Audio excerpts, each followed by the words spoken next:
Jadi kitab Ar-Risalah ditulis Imam Syafi'i sebelum menulis fikih. Kitab Abu Hanifah tentang fikih Abu Hanifah tulis dalam bentuk dihafal di kepala para murid. Dan murid-murid Abu Hanifah tahu betul Abu Hanifah punya usul fikih sebelum fikih. Tapi tidak ditulis secara sistematis. Maka pengikut Abu Hanifah mempelajari usul fikih dari fikihnya Abu Hanifah. Nah, ini menjadi proses terbalik. Kalau Imam Syafi'i usul fikih dulu, risalah, kemudian akhir fikih. Kalau madhab Hanafi dalam sisi penulisan, saya kira bukan dalam sisi lahirnya ilmu, dalam sisi penulisan ditulis dulu fikihnya, baru setelah itu dipelajari usul fikihnya. Maka kalau madhab Hanafi minal fikhi ilal usul, kalau madhab Syafi'i minal usul ilal fikh. Nah, Taufik bisa share screen? Ya. Nah, sekarang yang ada dalam kitab Ar-Risalah salah satunya, ini salah satunya banyak. Karena kalau kita pelajari Ar-Risalah, saya kira pertama kali bukan di cara memahaminya, tapi akan berkendara pertama kali di bahasa. Karena bahasa dalam Ar-Risalah ini agak sulit diterjemahkan. Hari ini kita akan hanya mengenal tentang tulisan ini dalam Ar-Risalah, kitab Ar-Risalah. Fa inna man adraka ilma ahkamillahi fi kitabihi. Barang siapa mengetahui ilmu hukum-hukum Allah dalam kitab Al-Quran, Imam Syafi'i mengatakan nasson wastidlalan. Jadi ada dua cara. Nasson secara tersurat, bil qaul wal amal bima ulima minhu faza bil fadilah fi dinihi wa dunyahu. Kata Imam Syafi'i apa? Dan tidak hanya tersurat tapi tersirat. Waffaqahullah, Allah mudahkan mereka atau dia bil qaul wal amal bima ulima minhu. Dan faza memperoleh al-fadilah fi dinihi wa dunyahu. Yang dikasih saya garis merah ini nasun wastidlalan. Sering sekali memahami satu makna hanya nason, lupa istidlalan. Dan ini pula diperkuat oleh perkataan dari Imam An-Nawawi, nason, yang kedua bil istimbat. Ma farratna fil kitabin syai', kata Allah dalam Al-Quran, apapun ada dalam Quran. Maknahu, kata Imam Nawawi, maknanya anna minal asya, hal-hal yang kita ketahui, ma yu'lam minhu, ada yang diketahui nason secara tersurat, wa minha ma yahsulu au yuhsalu bil istimbat, dengan cara istimbat. Jadi pemahaman kata dalam Al-Quran ada dua. Satu, saya lebih sering menerjemahkan secara tersurat, nason, secara tersirat, dalalatan. Ada yang membaca dilalatan, ada yang membaca dalalatan. Ala kulli hal, ketika Al-Quran hanya dipahami tersurat saja, itu nanti disebutnya tidak lengkap dalam memahami Al-Quran. Kalau Abu Bakar mengatakan bahwa kalau saya dalam mengurus negara menemukan masalah dan saya akan menemukan solusinya dalam Al-Quran, tidak hanya tersurat, tapi pasti dengan tersurat dan tersirat. Kalau tersurat saja, Al-Quran menjadi sangat sempit maknanya. Harus dengan tersirat.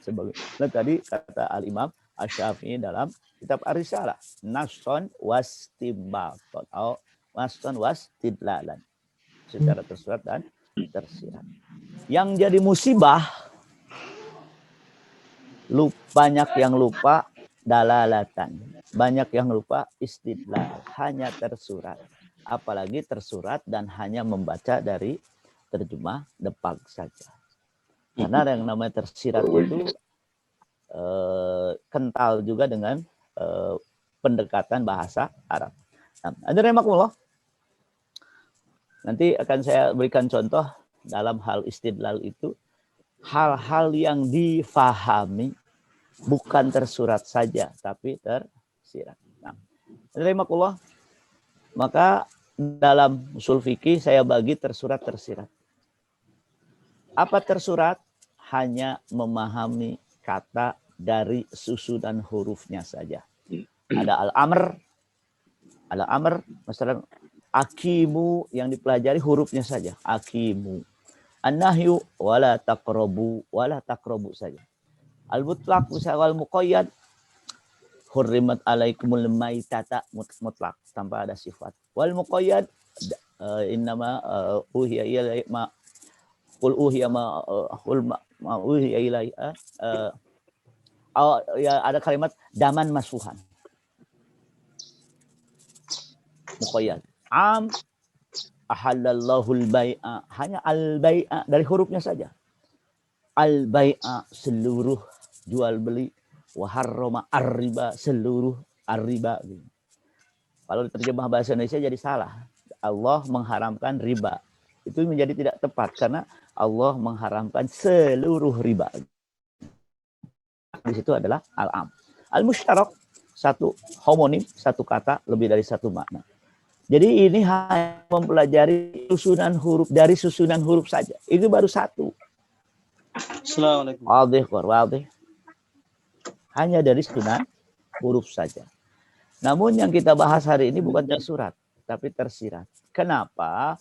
Karena pemahaman lebih luas itu ada di tersirat. Ada di tersirat. Kalau tersurat, mungkin tidak banyak yang lupa. Walaupun juga nanti masalah tersurat itu permasalahannya adalah hanya memahami zahiriyah nusus. Nah itu juga masalah. Hanya memahami zahiriyah nusus. Perintah zahirnya wajib, perintah wajib tanpa melihat komponen lain. Larangan zahirnya itu haram, maka larangan haram. Lebih parahnya lagi, hukum tidak dibagi 5, tapi hukum dibagi 2. Hanya dengan tersurat juga, sudah tersurat dipersempit lagi, zahirnya saja. Yaitu hukum dibagi 2 antara sunnah dan bid'ah. Dan itu saya kira pendekatan yang salah, karena kajian itu bukan kajian sunnah, tapi kajian fikih. Kalau kajian sunnah, hukum 2, sunnah dan bid'ah. Ini sunnah dilakukan, ini bid'ah tidak dilakukan. Sunnah, bid'ah, sunnah, bid'ah. Padahal fikih itu 5. Wajib, sunnah, mubah, makruh, dan haram. Baru tersurat. Tersurat bermasalah di mana? Zahiriyah. Hanya memahami zahirnya saja. Ini sunnah, selesai. Padahal sunnah itu ada hukumnya. Ini bid'ah, padahal bid'ah ada hukumnya. Jadi kita bermasalah dengan mereka yang hanya memahami tersurat dalam konteks tersempit, sempit yaitu zahirnya saja. Am tanpa kecuali. Am tanpa kecuali. Bermasalah. Kita bermasalah. Nah, lebih lagi dengan tersirat. Karena tersirat ini juga jarang dibahas. Kadang-kadang saya ditanya, apakah ada dalil? Maaf, apakah ada dalil Maulid Nabi? Saya bilang, mau saya jawab tersurat apa tersirat? Apakah ada dalil Maulid Nabi dalam Quran? Pertanyaannya, kita mau tersurat apa tersirat? Jadi mereka sering mengatakan tidak ada dalam Al-Quran karena pemahaman hanya tersurat, lupa dengan tersirat. Apakah ada dalil Maulid Nabi dalam Quran? Mereka mengatakan tidak ada. Saya jawab tidak ada atau tidak tahu ada.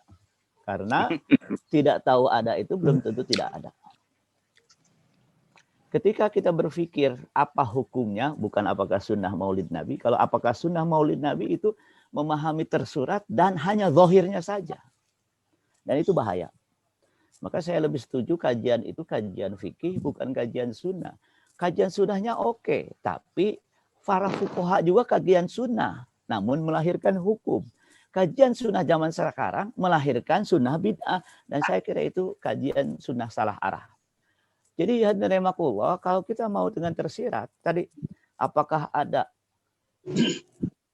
maulid Nabi tersirat tidak ada. Maksudnya Rasulullah melakukan maulid Nabi tidak ada. Yang ada tersirat.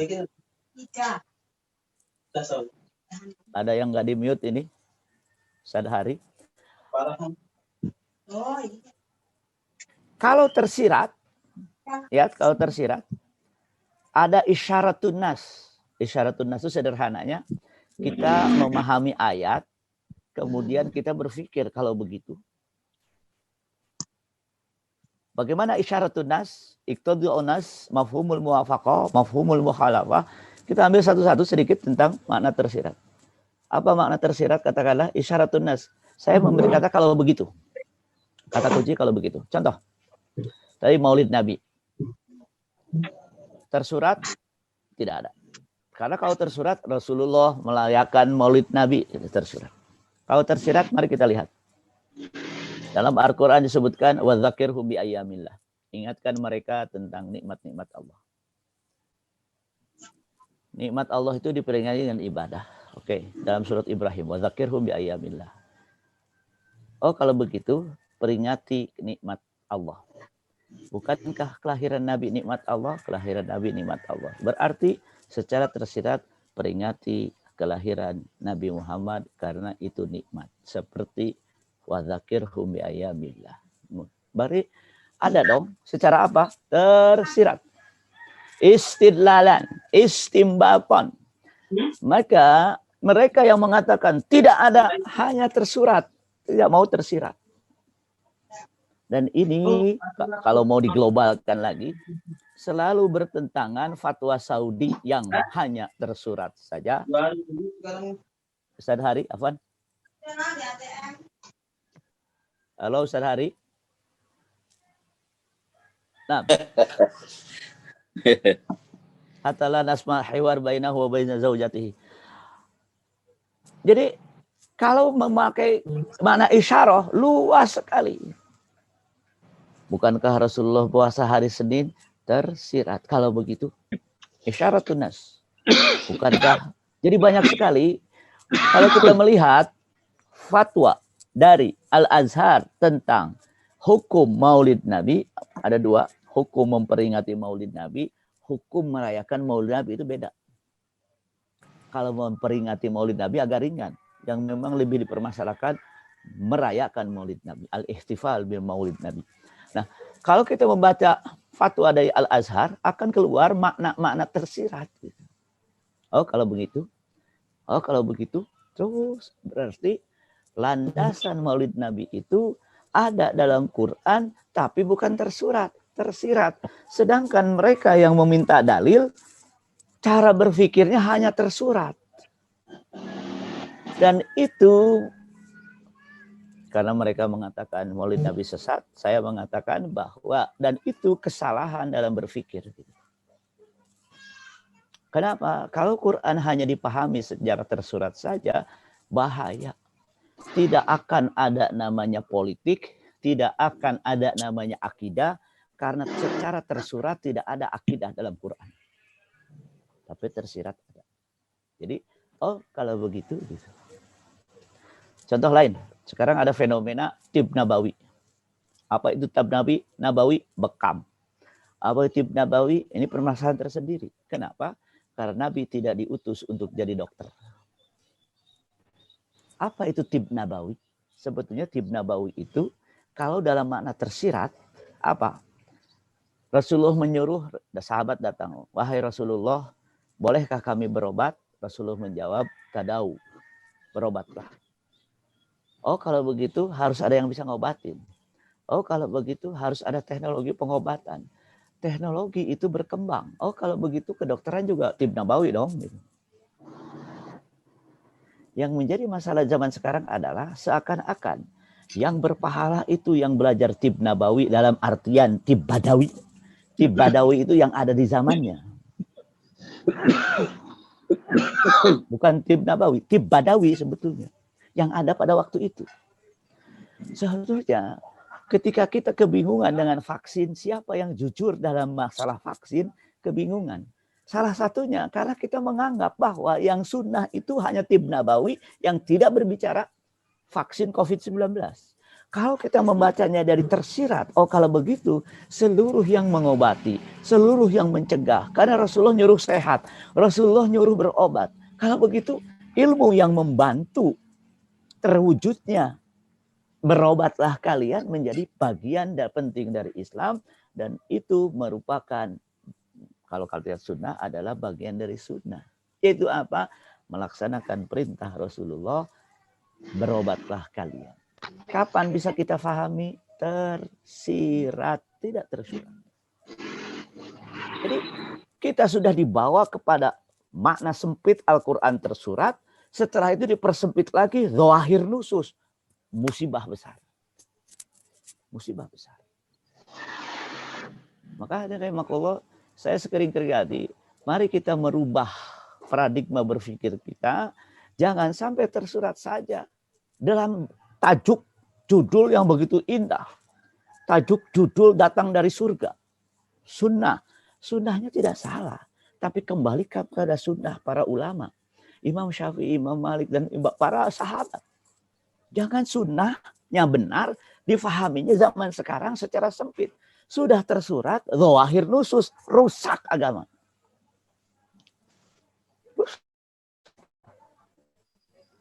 Maka ketika saya ngajar makosid, banyak protes juga tuh yang apa namanya, yang beasiswa itu.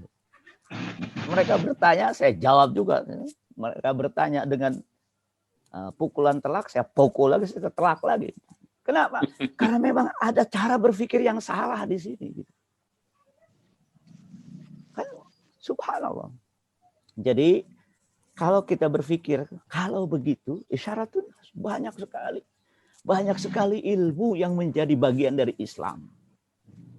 Jadi jangan sampai kita umat Islam terbelakang gara-gara hanya tersurat saja. Rasulullah bekam titik. Permasalahannya Abu Jahal itu bekam juga loh. Makanya pertanyaannya, bekam itu kalau Abu Jahal berbekam gimana? Berarti bukan sunnahnya harus diperluas dengan makna tersirat. Nah, jadi kalau kita kembalikan kepada permasalahan yang dibid'ahkan itu, permasalahannya diantaranya mereka menginginkan tersurat saja dengan makna sempit zawahir nusus, sedangkan ulama yang lain memakai kalimat tersirat. Mereka tersurat saja. Kalau begitu, saya kira kalau ini contoh contoh sederhana dalam usul fikih. Jadi juga sama. Ketika baca Quran, shadaqallahul azim. Bid'ah, Rasulullah tidak melakukan. Ini permasalahan tersendiri tidak melakukan. Pertanyaannya, tidak ada riwayat atau tidak ada riwayat sahih atau jadi ada dua dalam hal itu. Tidak ada riwayat sahih. Yang kedua, tidak terdapat riwayat dilakukan. Itu pun benar masalah. Karena Rasulullah tidak maulid Nabi itu tidak terdapat riwayat dilakukan. Bukan terdapat riwayat tidak dilakukan. Oh itu panjang lagi nanti. Yang jelas kita itu harus berpikir dengan isyaratun nas juga. Oh kalau begitu banyak sekali. Banyak sekali. Kenapa? Seluruh mala yatimul wajibu illa bihi fahuwa wajib. Itu dari isyaratun nas. Itu dari isyaratun nas. Dulu lihat yang namanya ini. Jadi yang diambil itu bukan Rasulullah haji naik unta. Bukan. Rasulullah naik haji dengan kendaraan di zamannya. Berarti Rasulullah naik unta bukan sunnah. Tapi sunnahnya adalah Rasul naik kendaraan di zamannya. Itu yang dikatakan Ibnu Taimiyah. Ibnu Taimiyah mengatakan yang sunnah itu bukan baju jubah. Baju yang ada di daerahnya masing-masing. Yang sunnah itu bukan kendaraan naik kuda. Tapi kendaraan yang ada di zamannya masing-masing. Ini pemahaman sunnah yang diluaskan oleh Ibnu Taimiyah. Bukan hanya tersurat, tapi juga tersirat. Kata Ibnu Taimiyah, kalau kita haji dari kota Bogor, sunnah. Kenapa? Karena Rasulullah haji dari kota Madinah, bukan kota Madinahnya, tapi tempat tinggalnya. Jadi haji dari kota Bogor sunnah, kata Ibnu Taimiyah. Kenapa kok Ibnu Taimiyah? Karena mereka yang salah arah itu sering memakai Ibnu Taimiyah. Ibnu Taimiyah tidak salah arah. Gitu. Jadi tadi masalah shadaqallahul azim. Tidak ada dalam Quran tersirat ada. Qul shadaqallah fattabi'u millata Ibrahim hanifa. Berarti disuruh shadaqallah dong. Berarti boleh dong shadaqallah setelah baca Quran karena mengatakan benar.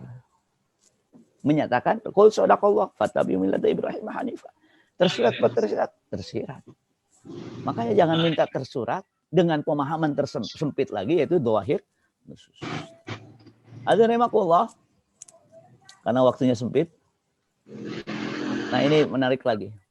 Dilalatun nusus, apalagi begitu pula. Begini. Yang di dalam memahami kata bukan contoh gini. Namanya mafhumul muwafaqah. Mafhumul muwafaqah itu mengambil kaidah dari sebuah nas. Contoh, Rasulullah Shallallahu Alaihi Wasallam atau ayat ini, wala taqullahuma uffin, wala tanharhuma, wa qullahuma qaulan karima, wala tanharhuma. Bukan dilarang menghardik orang tua, bukan. Tapi makna besarnya, jadi kata kunci di apalagi begitu pula dilalatun nusus atau mafhumul muwafaqah itu mengambil makna yang lebih umum. Jadi bukan melarang menghardik orang tua, tapi yang ada adalah jangan sakiti orang tua. Nah, di situ ada mafhumul muwafaqah. Kalau begitu, apalagi mukul, apalagi hal-hal yang senada dengan menyakiti disebut mafhumul muwafaqah. Jadi kaidah yang ada dalam fikih itu diambil dengan cara mafhumul muwafaqah. Ya, makanya kalau ada nggak larangan memukul orang tua dalam Quran? Ada. Tersirat. Bukan tersurat. Maksudnya Allah melarang menghardik. Maksudnya melarang menyakiti. Hal begitu melarang memukul orang tua ada dalam Al-Quran, tapi tersirat dengan cara mafhumul muwafaqah atau dalalatun nusus.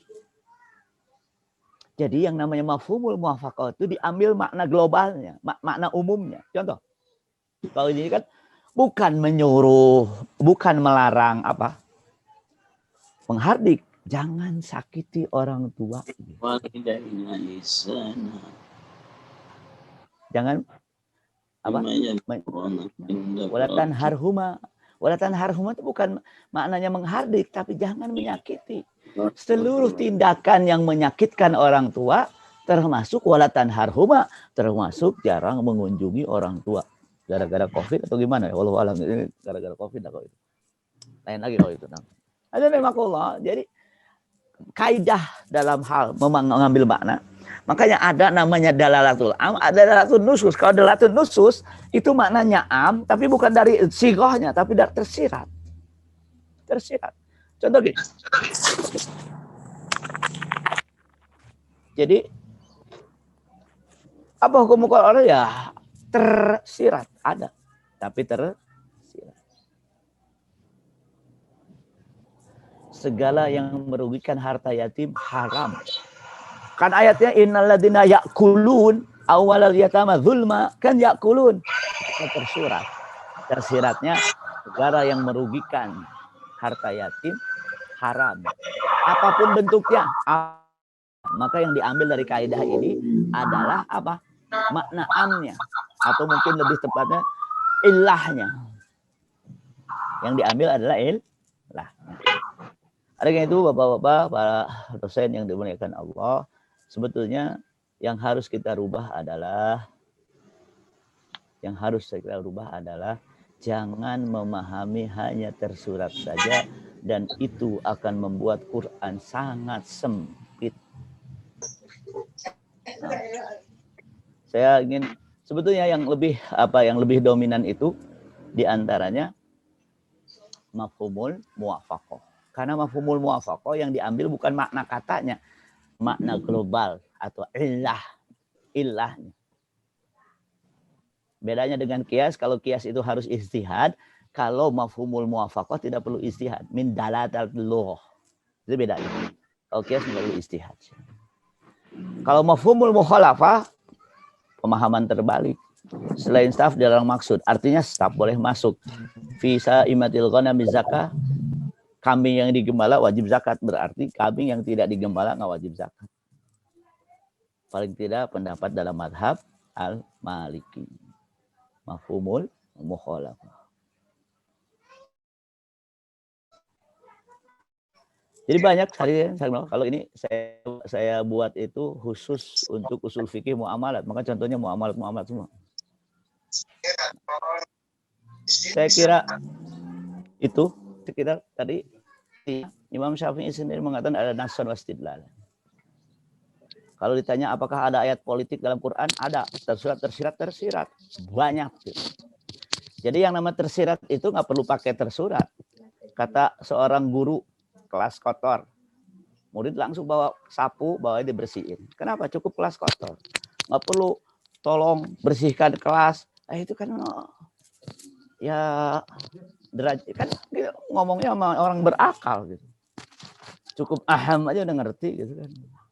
Masa Quran dibaca tersurat saja, harus tersirat juga.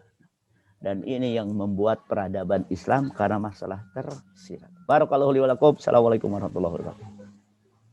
Waalaikumsalam warahmatullahi wabarakatuh. Terima kasih Pak Taufik atas pencerahannya. Mari kita tutup dengan doa kafaratul majelis. Subhanallah.